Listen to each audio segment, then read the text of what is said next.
Hello dear students, आज का हमारा टॉपिक है मनुष्य का पाचन तंत्र, digestive system of human beings. ठीक है। ये जो टॉपिक है वो हमारा बड़ा है, इसलिए मैंने इसको दो पार्ट्स में डिवाइड किया है। पहले पार्ट्स में मैं आपको इसमें समझाऊंगा कि इसमें कौन कौन से ऑर्गन या कौन कौन से हमारे जितने भी हमारे शरीर के पार्ट्स हैं वो भाग लेते हैं, कौन कौन से भाग लेते हैं। ठीक है, कौन कौन से ऑर्गन।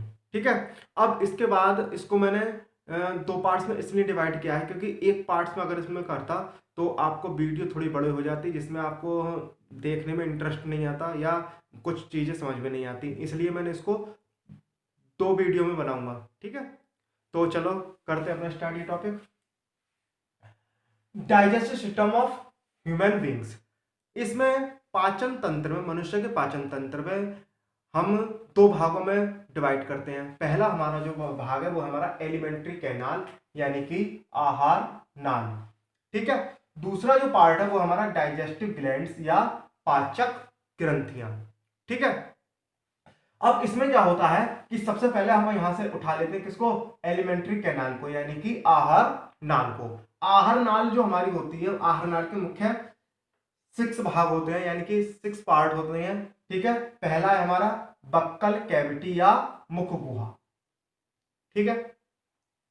दूसरा है फेरिंग्स या ग्रसनी, जैसे मैंने आपको इस चित्र में भी दिख रहा है। ये हमारा पूरा पार्ट जो है यहां से लेकर यहां तक, ये क्या कहलाता है, हमारा बक्कल कैविटी। दूसरा है हमारा फेरिंग्स, ये वाला पार्ट यहां से लेकर यहां तक, ये वाला पार्ट पूरा क्या कहलाता है, फेरिंग्स या ग्रसनी। ईसोफेगस तीसरा पार्ट है हमारा ईसोफेगस, ये जो लंबी नली के आकार की संरचना है इसको हम बोलते हैं ईसोफेगस या ग्रास नली। चौथा पार्ट है स्टमक। स्टमक यानी कि जहां जो ईसोफेगस कहां पर जाकर खुलती है हमारी, सीधी स्टमक में यानी कि आमाशय में। अगला है स्मॉल इंटेस्टाइन यानी कि छोटी आंत।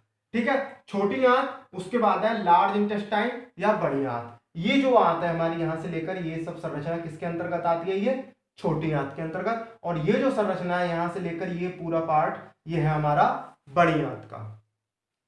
अब हमने स्टार्टिंग में जो आपको समझाया था, मतलब बताया है मुख गुहा। मुख गुहा हमारे जो होती है, मुख गुहा पुनः 3 भागों में डिवाइड होती है। पहला है इसका पैलेट यानी कि तालु, दूसरा है टंग यानी कि जीभ, तीसरा है टीथ या दांत।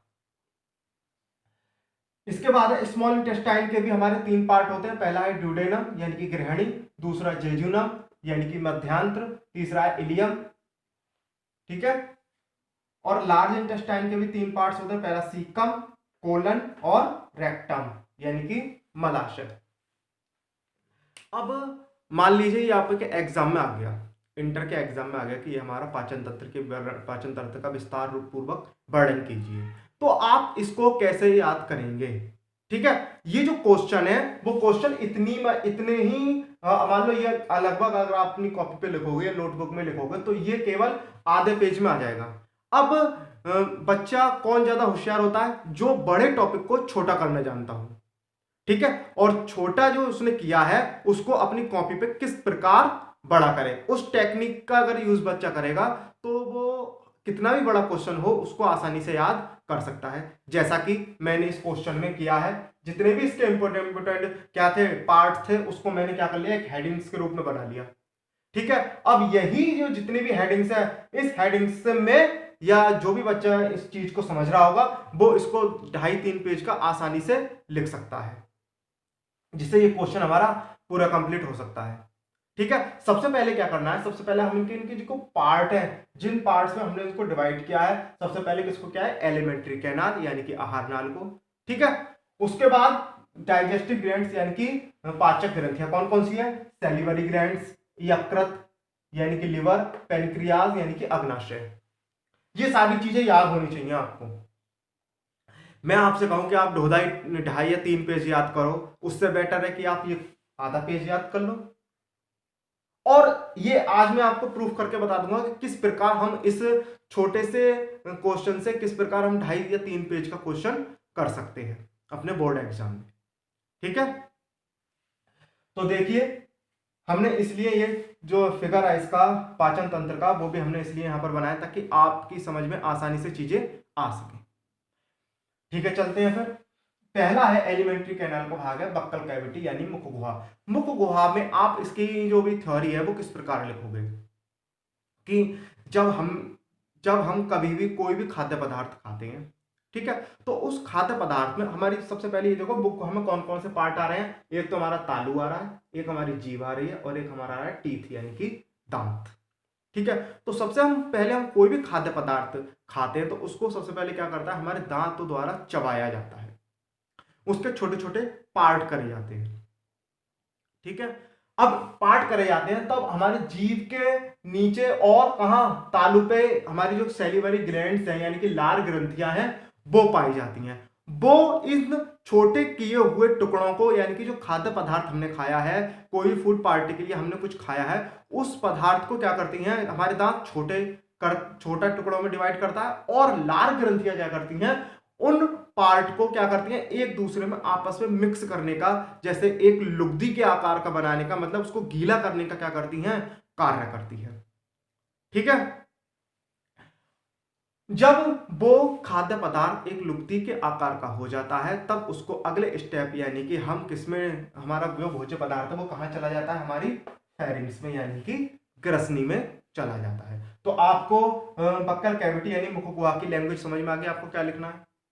जब हम कोई भी खाद्य पदार्थ खाते हैं तो हमारे सबसे पहले हमारे दांतों द्वारा उसको चबाया जाता है, जिससे वो छोटे छोटे टुकड़ों में क्या हो जाता है, डिवाइड हो जाता है, और हमारी जो लाल ग्रंथियां वो उसको क्या करती हैं, मिलाने का कार्य करती है, मिक्स करने का कार्य करती हैं, जिससे वो खाद्य पदार्थ एक लुगदी के आकार में परिवर्तित हो जाता है। और इस लुगदी के आकार में परिवर्तित हुए खाद्य पदार्थ को हम क्या आगे कहाँ चला जाता है, फिर वो फेरिंग्स में। ठीक, आगे देखिए फेरिंग्स।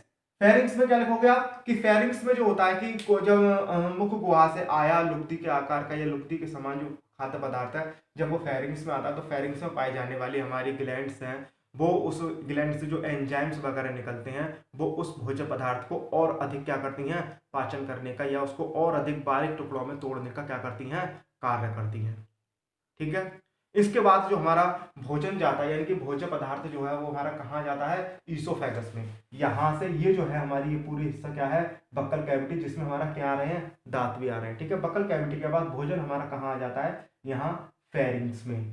फेरिंग्स में आने के बाद जब वो भोज्य पदार्थ कहाँ आता है, ईसोफेगस में, तो ईसोफेगस में कोई भी पाचक ग्रंथियां या डाइजेस्टिव ग्लैंड्स नहीं पाई जाती, जिससे उस भोजन का ना तो यहाँ पर कोई पाचन करने का कोई उद्देश्य है और ना ही यहाँ पर कोई ऐसी संरचना है जिससे भोज्य पदार्थ यहाँ रुक सके। ठीक है, इस वजह से भोज्य पदार्थ सीधा कहाँ आ जाता है, हमारा ईसोफेगस की सहायता से सीधा कहाँ आ जाता है, हमारे स्टमक में। ठीक, अब स्टमक की संरचना अगर मैं आपसे कहूं कि मान लो ये हमारा क्या है, स्टमक, तो स्टमक अगर मैं आपको बताऊं ये हमारा क्या है, स्टमक। स्टमक में आने के बाद भोज्य पदार्थ जो हमारे स्टमक यानी कि आमाशय की आंतरिक त्वचा होती है उसमें इस प्रकार की क्या पाई जाती है, अनगिनत यानी कि हजारों या लाखों की संख्या में क्या पाई जाती है, डाइजेस्टिव ग्लैंड्स पाई जाती हैं, ग्रंथियां पाई जाती हैं, जिसमें पाचक रस भरा रहता है। ठीक है, और पाचक रस इनसे निकलते रहता है। जब भी भोज्य पदार्थ यहाँ पर आता है तो वो क्या होता है, उसका पूर्णतः पाचन कहाँ हो जाता है, हमारा आमाशय में हो जाता है। ठीक है, यहाँ पर भोज्य पदार्थ का क्या हो जाता है, पाचन कंप्लीट हो जाता है, जिससे अब ये भोज्य पदार्थ जो हमारा कहाँ है, स्मॉल इंटेस्टाइन, स्मॉल इंटेस्टाइन में आता है। तो ये जो है भाई स्मॉल इंटेस्टाइन को हमने तीन भागों में डिवाइड किया, पहले ये समझ लिए इसके तीन भाग होते कहाँ कहाँ। ठीक है, तो पहला पार्ट है इसका ड्यूडेनम। ड्यूडेनम यानी कि ये जो है, ये संरचना यहां से लेकर यहां तक की जो संरचना है वो हमारी क्या कहलाती है, ड्यूडेनम यानी कि ग्रहणी कहलाती है। इसके बाद है जेजुनम। जेजुनम वाला पार्ट ये जो है वो ये है, यहां से लेकर यहां तक का पार्ट जो कहलाता है हमारा जेजुनम कहलाता है। ठीक, इसके बाद है इलियम। इलियम ये वाला पार्ट जो है छोटी आंत का वो क्या कहलाता है, हमारा इलियम कहलाता है।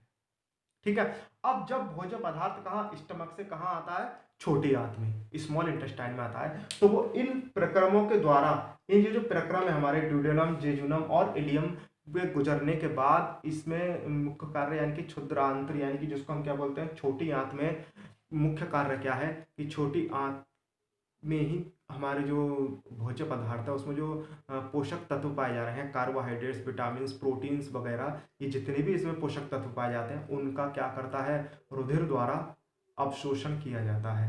ठीक है, और रुधिर द्वारा जब अवशोषण करके उन पोषक पदार्थ को कहाँ करा जाता है, हमारे शरीर के विभिन्न भागों में पहुंचाया जाता है परिसंचरण तंत्र के माध्यम से।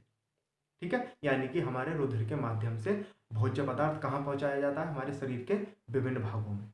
ठीक है, अब इसके बाद हमारी जो बड़ी आंत है, बड़ी आंत के हमने 3 पार्ट्स में डिवाइड करा है। पहला है हमारा क्या, सीकम, दूसरा है कोलन, तीसरा है रेक्टम। ठीक है, अब सीकम, कोलन और रेक्टम, पहली बात तो देखिए होते कहाँ पर। सबसे पहले हमने बताया आपको सीकम वाला पार्ट है। सीकम ये जो है, यहाँ ये जो पार्ट है इसका बड़ी आंत का, वो क्या कहलाता है, हमारा सीकम कहलाता है। ठीक है, फिर यहाँ से लेकर यहाँ पर जो पार्ट है वो हमारा कहलाता है कोलन, और जो लास्ट पार्ट है इसका रेक्टम यानी कि मलाशय, वो वाला पार्ट हमारा ये है। और इस पार्ट को जहां से हमारा मलाशय निकलता है उसको हम बोलते हैं एनस, उसको हम क्या बोलते हैं, एनस। ठीक है, अब जब ये भोज्य पदार्थ हमारा कहां पर आता है, लार्ज इंटेस्टाइन में आता है। मतलब जब छोटी आंत में इसका पूरी तरह जिस खाद्य पदार्थ है पूरी तरह क्या कर लिया जाता है, अवशोषण, जिससे भी उसमें पोषक पदार्थ होते हैं। अब जो अवशेष रह जाता है यानी कि जिसे हमारा आमाशय या पचा नहीं पाता, तो उन पदार्थों को क्या करता है, वो छोटी आंत के माध्यम से वो कहाँ जाते हैं, बड़ी आंत में। बड़ी आंत में आने के बाद वो कहाँ कर दिए जाते हैं, मलाशय यानी कि रेक्टम के द्वारा एनस से बाहर निकाल दिए जाते हैं। तो ये जो प्रक्रिया है, अगर मैं आपसे कहूं कि ये सारी जितनी भी मैंने आपको अभी थ्योरी बताई है, तो आप इस थ्योरी में ये जितने भी हेडिंग्स मैंने लिखवाए उसको आसानी से लिख सकते हैं, नहीं लिख सकते हैं। ठीक है, एक बार फिर से इसको रिवाइज करते हैं। पहला पार्ट था हमारा क्या, बक्कल कैविटी या मुख गुहा, जिसमें 3 पार्ट्स हैं।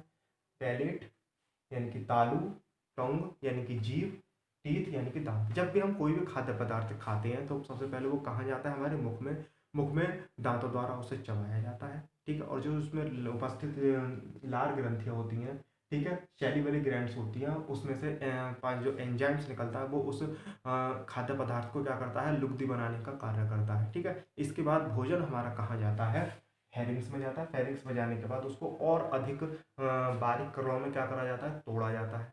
ठीक है, इसके बाद हमारा भोज्य पदार्थ कहाँ आता है, ईसोफेगस में यानी कि ग्रास नली में आता है। ठीक है, ग्रास नली में आने के बाद भोज्य पदार्थ सीधा कहाँ आता है हमारा, इसमें कोई पाचक ग्रंथियां नहीं पाई जाती, इसलिए सीधा कहाँ आता है, आमाशय में आता है।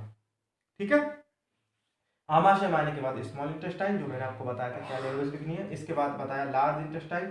ठीक है, यहाँ पर ये जो हमारा टॉपिक है, अगर आप इसको आसानी से लिखना चाहें तो लिख सकते हैं 2.5 या 3 पेज का। ठीक है, अब अगर इसमें कोई आपको परेशानी है तो आप मुझे कमेंट करके बताइए। ठीक है, अभी हमने क्या बताया आपको कि आप इसको कैसे 2.5 पेज का या 3 पेज का करेंगे। ठीक है, और ये आप चाहें तो इसे और अभी आगे बढ़ा सकते हैं।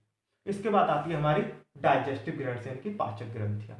ठीक है, पाचक ग्रंथियां यानी कि हमारी 3 है इसमें पाचक ग्रंथियां। लार ग्रंथियां जिसको हम बोलते हैं सैलिवरी ग्लैंड्स, दूसरी है यकृत यानी कि लीवर, पेनक्रियाज यानी कि अग्नाशय। हमारी जो सबसे बड़ी हमारे शरीर की अगर आपसे कहें कि ग्रंथि जो होती है वो हमारी क्या होती है, यकृत कहलाती है। दूसरे नंबर पर कहलाती है हमारी पेनक्रियाज। ठीक है, जिसमें से क्या निकलते रहते हैं, पाचक एंजाइम्स निकलते रहते हैं। अब इसकी जो नेक्स्ट वीडियो आएगी वो, इसमें हम और भी अधिक डिटेल में आपको बताएंगे कि क्या क्या इसमें होता है पाचक एंजाइम, मतलब पाचन तंत्र में। ठीक है, लेकिन मुझे लगता है कि इसी में मैंने लगभग 90% तक क्लियर कर दिया है। अगर आपको इसमें कोई समस्या है तो आप मुझे बता सकते हैं कमेंट के द्वारा, तो हम इसको और अधिक समझाने का क्या करेंगे, आपको प्रयास करेंगे। ठीक है, तो आज के लिए इस वीडियो में इतना ही था। बाय, आज के लिए इतना ही।